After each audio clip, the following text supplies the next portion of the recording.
복음이 복음되는 이유가 뭐겠습니까? 우리를 구원해 주시기 때문에 복음이 복음되는 것 아니겠습니까? 그런데 여러분, 한번 잘 생각해 보세요. 우리가 구원을 다르게 생각해 볼 필요가 있습니다. 한번 생각해 보세요. 복음이 복음되는 이유는 우리를 죽여주기 때문 아닙니까?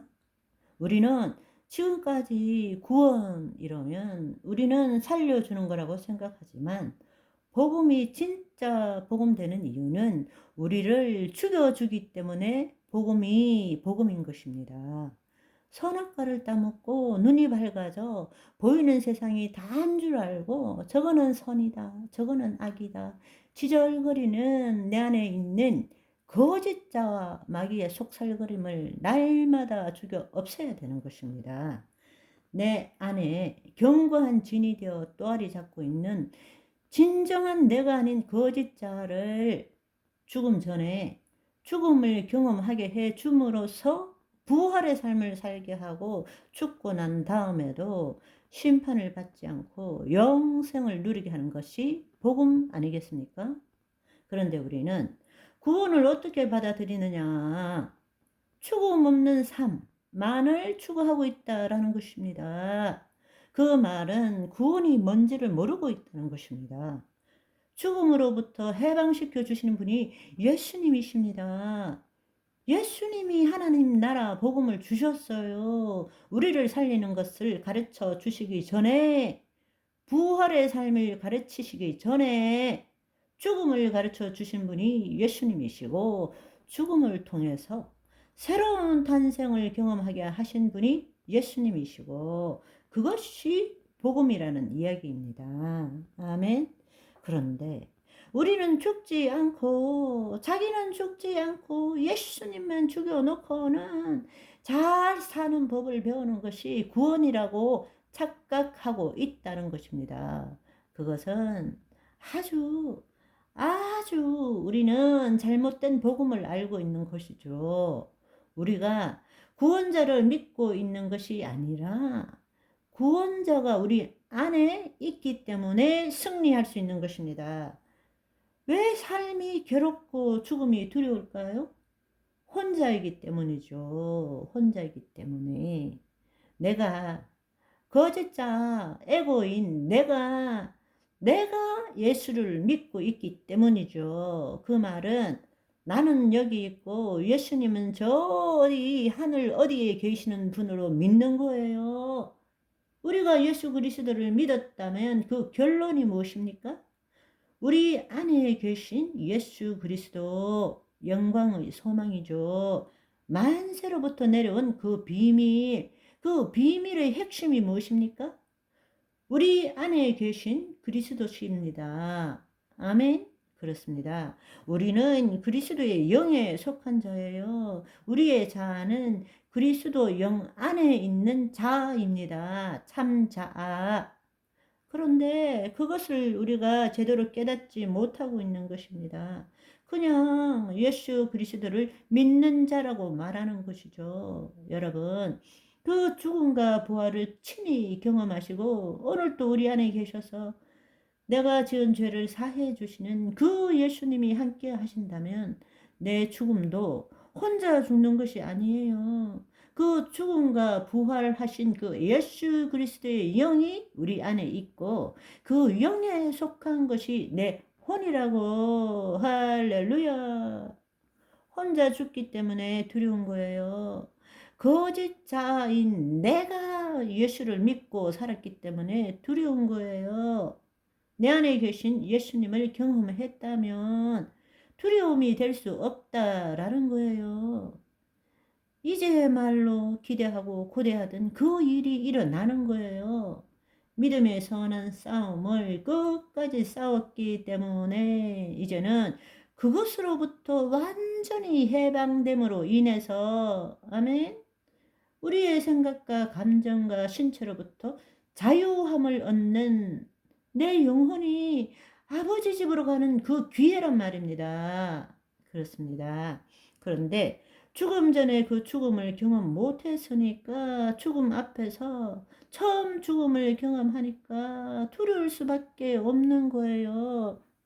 그 말은 다른 말로 예수님의 죽음과 부활은 믿지만 그 죽음과 부활에 연합해서 자신도 죽고 부활해 본 적이 없다라는 이야기입니다. 그 사람은 죽음 앞에서 혼자 죽음을 맞이해야 된다는 것입니다. 무슨 말인지 이해하시겠죠? 우리는 죽음을 통해서 삶의 기술을 배워야 합니다.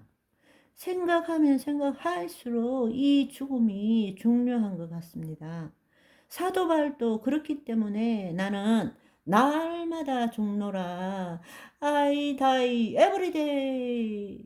죽음이 예수 그리스도 안에서 매 순간 지금 여기에서 우리로 하여금 충만한 삶을 살도록 우리를 가르치는 종이 되도록 해야 됩니다. 아멘. 죽기를 두려워하여 일생에 매여 종로로 타는 것이 아니라 위치가 바뀌는 거예요. 죽음이 우리의 종이 되는 것입니다.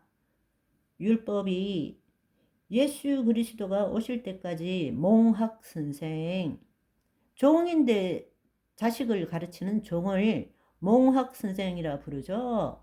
마찬가지로 우리의 영혼이 아버지 집에 가기 전까지 죽음이 두려운 것이 아니라 우리가 예수 그리스도 안에서 죽음과 더불어 산다. 매일 죽음과 함께 산다. 우리는 사실 죽음과 함께 살아야 돼요.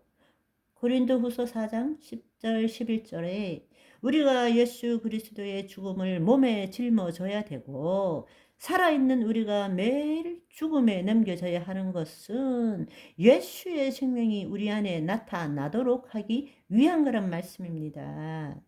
우리는 늘 죽음과 더불어서 살아야 되는 거예요.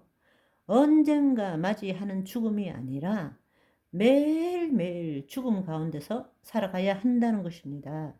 그런데 만약에 우리가 거짓자로 매일매일 죽음과 더불어 산다면 두려움 때문에 살 수가 없겠죠. 그러나 우리가 그 죽음을 통해서 내가 누구인지를 알고 하나님의 자녀된 자로서 그리스도 안에서 죽음과 더불어 산다는 것이 죽음이 예수 그리스도 안에서 지금 이 순간 여기에서 충만한 삶을 살도록 하는 우리를 가르치는 종이 되도록 하는 것입니다. 죽음이 있기 때문에 내가 누구인지를 알게 되고 부활의 삶을 살게 되고 죽음이 있기 때문에 지금 이 순간 여기에 충실한 삶을 살 수 있게 된다는 것입니다. 아멘. 거짓자를 죽이지 않고 열심히 하나님을 위하여 산다며 발이 부러 터지도록 고생하며 말씀을 딸딸딸딸딸 외워도 머리로 지식적으로 아니까 지금 이 순간 여기 이야기하면 카르페 디엠, 그것은 철학자이자 로마 시인 호라티우스의 시입니다. 그것은 성경적이지 않는 중심 사상입니다. 이러는 거예요. 우리는 믿지 않는 자들이 죽음 앞에서 후회하는 그 삶, 그것을 바라보면서 그들이 경험하지 못하는 더 깊은 것을 우리는 성찰함으로써 정말 소중한 것이 무엇인지, 진정한 나는 누구인지 그것을 깨달았다면, 그렇다면 지금 나는 어떻게 살고 있는지 이제 삶의 기술이 있어야 되는 거죠. 이 죽음의 기술을 통해서 그들이 말하는 후회하는 것보다 더 소중한 것이 뭔지를 우리는 지금 성찰해 보았습니다. 그 결론이 뭔가? 내가 누구인지를 알아야 된다는 거죠. 그렇다면 그 죽음이 우리에게 가르쳐 주는 것이 무엇입니까? 삶의 기술이라는 것입니다. 여러분, 나는 지금 어떻게 살고 있고 어떻게 살아가야 되는지 우리가 죽음만큼 피할 수 없는 것이 있습니다. 그것이 바로 오늘의 삶입니다. 우리는 매일매일 우리가 살아있다면 오늘이 있는 거고, 오늘이 있다는 것은 삶을 살아야 한다는 것입니다. 하나님께서 우리에게 새 생명을 주신 것은 삶을 살아내도록 하기 위해서 준 것이 아니라 풍성한 삶을 살도록 하기 위해서 주신 거잖아요. 아멘.